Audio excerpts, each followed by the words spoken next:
Hola a todos, ¿cómo están?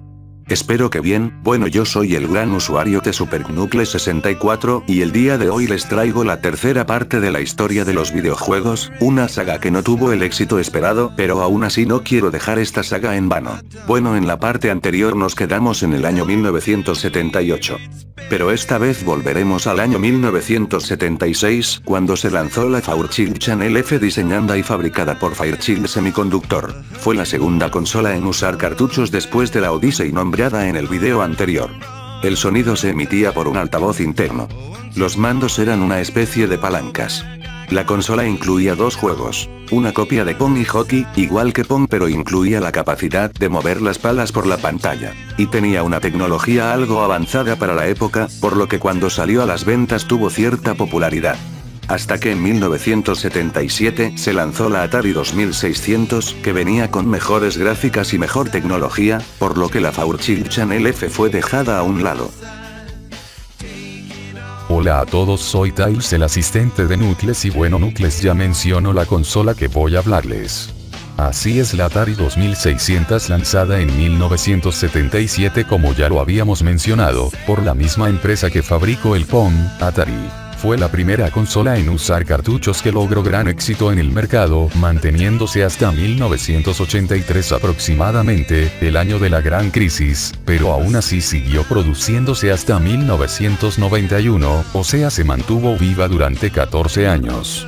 El primer prototipo de esta consola se llamaba Stella e hizo sufrir a Atari porque, como había dicho, en 1976 Fairchild Semiconductor lanzó su consola, siendo en ese momento superior a la Stella. Y no solo eso, sino también que por esa consola, el Atari Pong fue decayendo en sus ventas rápidamente. Así que Nolan Bushnell, para superar este dolor de cabeza, la vendió a Warner Communications en 1976, para poder mejorar la Stella y venderla lo más rápido posible. Y así fue. Al año siguiente salió Atari 2600, también denominada Atari VCS. Tuvo que competir con el Space Invaders, en cual después Atari compró los derechos de la compañía que creó ese juego para poder hacer un juego para la Atari. También tuvo otros juegos de Nintendo, Sega, Coleco, Activision, Fox, Tigervision, etc. Bueno, a mí me toca hablar de la televisión Color Game 6 lanzada por Nintendo en el año 1977, en cual era el sobrevalorado Pong de esa época, solo que se llamaba Light Tennis. Pero la diferencia es que esta era a color, cosa que la Atari Pong no era. Solían ser 6 tipos diferentes de juegos. Después se lanzaron varios modelos años más tarde, como la televisión Color Game 15, en cual Nintendo había incrementado a 15 el número de variaciones de Light Tennis, aparte el mando venía mejorado. Al año siguiente lanzaron la televisión Color Game Racing, en cual venía con un juego de carreras, volante y cambios incluidos. Y el último modelo que nombraré salió en 1979 y se llamaba televisión Color Game Block Break, en cual venía con mejoras, y fue el primer trabajo de Shigeru Miyamoto en la empresa.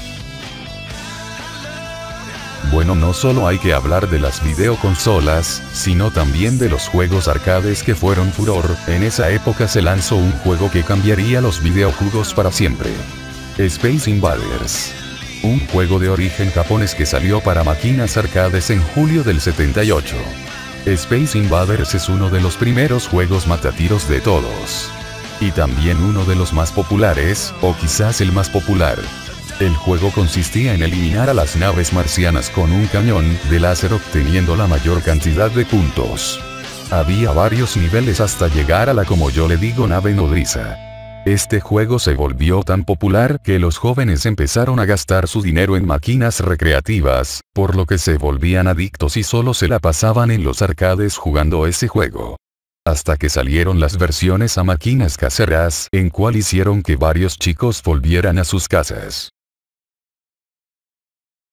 Ok, sigo yo.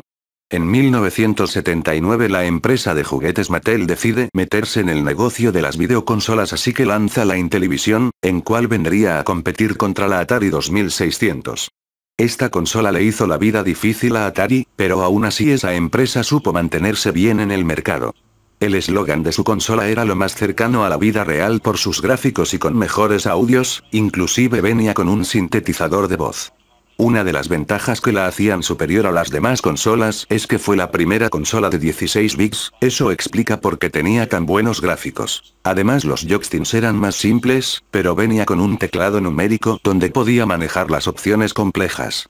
Esto era una ventaja, prácticamente superaba a las demás consolas, sin embargo las malas decisiones como por ejemplo el teclado que prometieron a sus jugadores, o la Intellivision 2 que pudieron ser un éxito pero como metieron la pata, hicieron que Mattel pierda dinero y se tenga que ir de este negocio para siempre. Por lo que se generó la crisis del videojuego, pero de eso hablaré más tarde. Ya hablamos de los años 70. Ahora nos pasamos a una nueva década. Los 80, una época en donde nuestros padres o abuelos recuerdan con mucha nostalgia, programas de televisión, películas, deportes, avances tecnológicos y obviamente el tema de este video, los videojuegos. Ustedes deben saber que en esos años la gente no tenía el acceso tan fácil a los videojuegos como el día de hoy, por eso la gente antes solía jugar más en las máquinas arcades.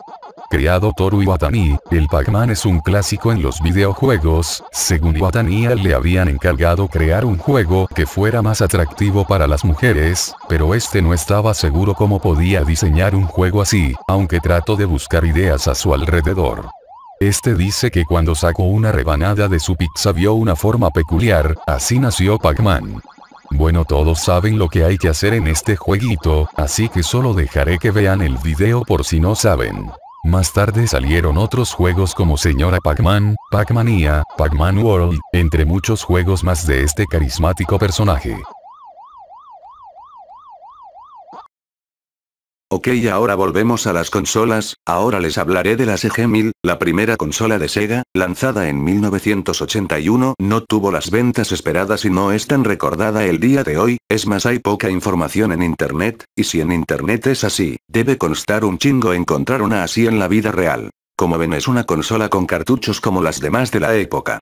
También salió una segunda versión, pero tampoco tuvo éxito, ni siquiera llegaron a Estados Unidos. Por suerte Sega no tuvo grandes pérdidas de dinero por esta consola. Volvemos a las máquinas arcade, ese mismo año se lanzó un juego revolucionario, el Donkey Kong. Ok, en este juego algunos sabrán, otros no, que Mario todavía no se llamaba Mario sino Jumpman, o sea hombre saltarín u hombre que salta. Ya que Mario no existía en esa época.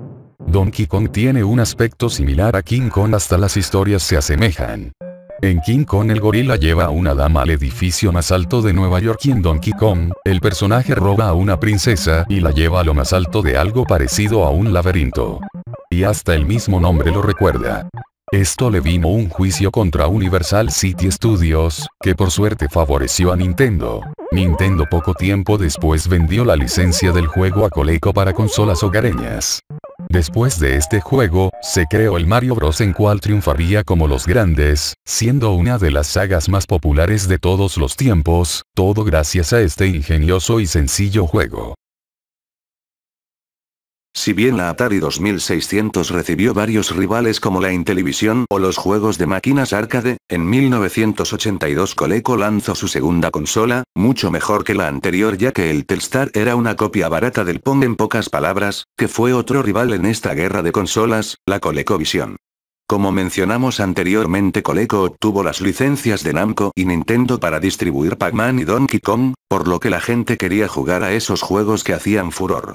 Los controles de esta consola son parecidos a los de la Intellivision de Mattel. También como las otras consolas, la ColecoVision lanzó un volante con cambios para jugar juegos de carreras y un teclado, incluso se pensó lanzar un aparato en donde podías poner cartuchos de Intellivision a la Coleco, pero esto nunca pasó, aparte era ilógico.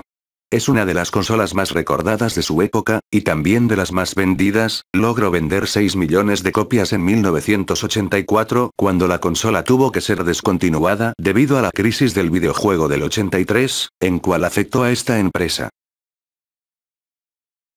Ahora le toca el turno a una consola que no fue muy revolucionaria, pero es conocida por ser la sucesora del Atari 2600. Si ya se dieron cuenta que hablo del Atari 5200. En cual su diseño era muy parecido a una computadora Atari 400 pero sin teclado.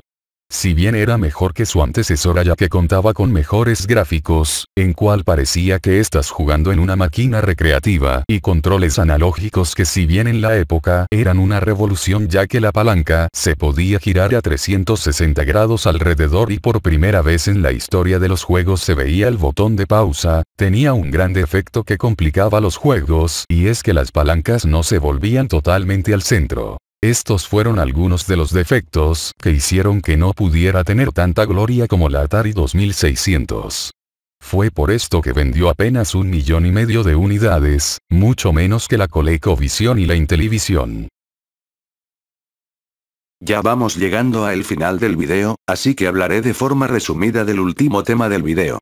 No hablaré demasiado porque ustedes ya lo conocen bien, se trata de la crisis del videojuego del 83. Para empezar, a principios de los 80 las máquinas recreativas se vieron afectadas debido a que la gente prefería hacer un sacrificio y comprar una consola casera, y no estar haciendo una fila durante horas para jugar un maldito juego.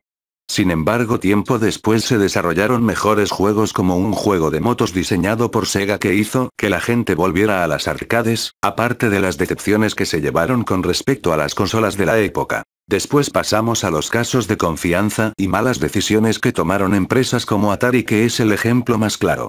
Con un juego como el de Ed que hizo perder pérdidas millonarias a la empresa, y ya había hablado de eso en un video, por eso no voy a repetirlo, aparte de seguro ya la saben.